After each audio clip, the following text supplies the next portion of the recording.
Dernièrement, je discutais avec un ami à propos d'Internet, que ce soit de sites, de blogs. Voici en ce temps ce qu'il me disait. Ce qui m'embête, c'est de toujours proposer la même chose à mes clients, à mes lecteurs, ou j'ai des difficultés à proposer du contenu différent chaque jour à mes lecteurs.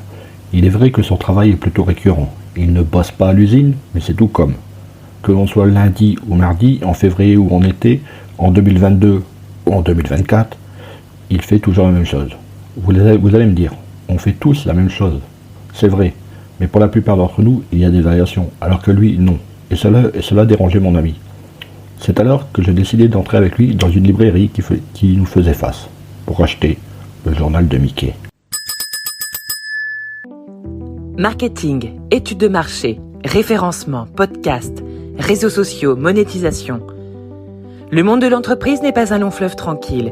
Alors chaque jour, les clés du business vous permettent d'y voir plus clair avec des conseils et des astuces. D'autant que je me souvienne, le journal de Mickey est le premier magazine que j'ai lu quand j'ai commencé à lire. Est-ce que je retombe en enfance? Que nenni, je voulais juste montrer à mon ami que l'on peut faire du neuf avec du vieux. Comment ça?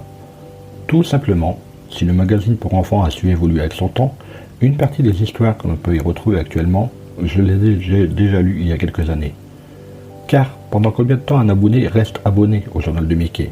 Les études ont montré que pour ce magazine, cette durée est de 4 ans et demi.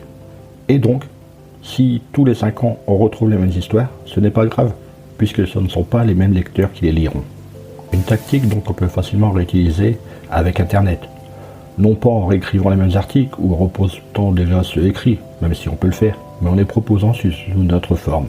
C'est d'ailleurs ce que je fais avec les clés du podcast, puisque tous les conseils et astuces que je te donne, ont été déjà écrits sur Internet. Tu as fait un tutoriel pour utiliser telle application? Maintenant que tu sais bien l'utiliser, pourquoi ne pas faire la même chose en vidéo? Tu as donné plusieurs conseils dans un domaine particulier sur ton site? Et si tu les regroupais dans un e-book qui pourrait être distribué gratuitement et ainsi te faire de la publicité facilement? Vidéo, e-book, podcast, diaporama, les techniques évoluent. Il faut donc évoluer avec. Je suis sûr que tu as des idées qui te viennent là dans la seconde. Alors, au boulot! Hey, avant de partir, j'ai une petite faveur à te demander. Est-ce que tu pourrais donner une note et laisser un commentaire sur ta plateforme d'écoute préférée? Cela permettrait aux clés du business d'avoir une meilleure visibilité et d'être accessible au plus grand nombre. Je te remercie. Allez, cette fois c'est vraiment fini.